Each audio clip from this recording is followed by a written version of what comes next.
Hi hello viewers, நம்ம இன்னைக்கு இந்த வீடியோவில் பிக் பாஸ் சீசன் 8 டே 99 இருக்கு இல்லையா, அதை தான் ரிவ்யூ பண்ண போகிறோம். ஸோ டே 99 பொறுத்த வரைக்குமே வந்துட்டு பார்த்தோம் அப்படின்னா மீதி இந்த மிச்ச கண்டஸ்டன்ஸை பொறுக்கி போட்டு பிக் பாஸ் வீட்டுக்குள்ளே அனுப்பி விட்டுருக்காங்க அப்படின்னே சொல்லலாம். ஏன்னா ஆல்மோஸ்ட் வந்துட்டு பார்த்தோம் அப்படின்னா எல்லா கண்டஸ்டன்ஸுமே பிக் பாஸ் வீட்டுக்குள்ளே வந்துட்டாங்க.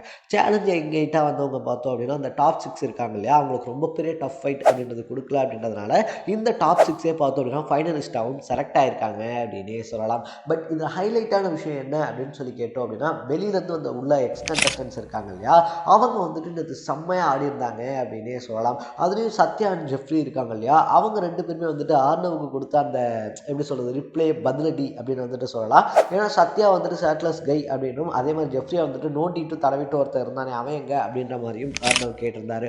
ஸோ உள்ளே வந்தோடனே பார்த்தோம் அப்படின்னா சத்யா அண்ட் ஜெஃப்ரி அவங்கள வச்சு செஞ்சிருந்தாங்க அப்படின்னு தான் சொல்லணும். ஸோ இதனால வந்துட்டு ஆர்னவ் இருக்கார் இல்லையா, பேச பாயிண்டே இல்லாமல் அமைதியாக வாயடைச்சு போயிருந்தாங்க. இன்னொரு பக்கத்தில் வந்துட்டு பார்த்தோம் அப்படின்னா சுனிதாக்கு சௌந்தர்யா மேலே இருக்கக்கூடிய வன்மம் அப்படின்றது இருக்கு இல்லையா, அது நாளுக்கு நாள் அதிகமாயிட்டே இருக்கு அப்படின்னே சொல்லலாம். ஸோ சௌந்தர்யா சொல்றது கரெக்டான பாயிண்டாக ஒரு சில பாயிண்ட் இருந்தாலும் அதை கன்வே பண்ணக்கூடிய விதம் அப்படின்னு சொல்லி ஒன்று இருக்கு இல்லையா, அதில் வந்துட்டு சுனிதா கோட்டை விட்டுறாங்க அப்படின்னு தான் சொல்லணும். நேற்று வந்துட்டு பார்த்தோம் அப்படின்னா இங்கே உங்களுக்கு உங்கள் ஃப்ரெண்ட்ஸ் இருப்பாங்க, சம்மந்தி இருப்பாங்க, வேண்டப்பட்டவங்களாம் இருப்பாங்க உங்களுக்கு ஓட் போடுறதுக்கு, எங்களுக்கு யார் இருக்கா ஓட் போடுறதுக்கு அப்படின்ற மாதிரிலாம் தேவையில்லாத விஷயம் அப்படின்றத அவங்க பேசியிருந்தாங்க அப்படின்னு சொல்லலாம். ஸோ இது வந்துட்டு பார்த்தோம் அப்படின்னா வீட்டுக்குள்ளே ரொம்ப பெரிய என்னடா இது இப்படி பேசிக்கிட்டு இருக்காங்க அப்படின்ற மாதிரி சங்கடத்தையுமே ஏற்படுத்தி இருந்துச்சு.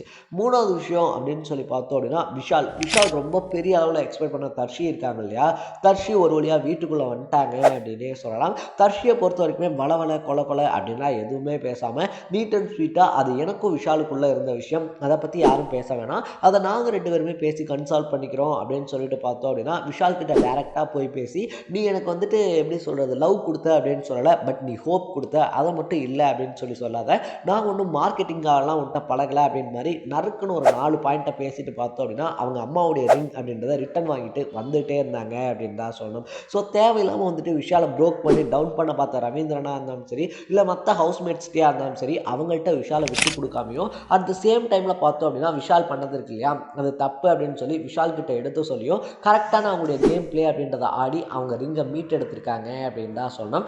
இந்த டேல பார்த்தோம் அப்படின்னா தேவையில்லாத விஷயமா சாட்சனாவுடைய ஓவர் பர்ஃபார்மன்ஸ் இருக்கு இல்லையா, அது மட்டும் தான் எனக்கு தெரிஞ்சிருந்துச்சு. ஸோ டே 99 பொறுத்த வரைக்கும் தர்ஷினுடைய ஆக்ஷன் கேம் பிளே இருக்கு இல்லையா, அதை பற்றி நீங்கள் என்ன நினைக்கிறீங்க அப்படின்றத கமெண்ட்டில் போட்டு இதே மாதிரி மீதி இருக்கக்கூடிய நாட்களுக்கான ரிவ்யூவை தொடர்ந்து தெரிஞ்சுக்க மறக்காம சேனலை ஃபாலோ அண்ட் சப்ஸ்கிரைப் பண்ணிக்கோங்க. நாளைக்கு டே 100 ரிவ்யூவோட சந்திக்கலாம். டாடா.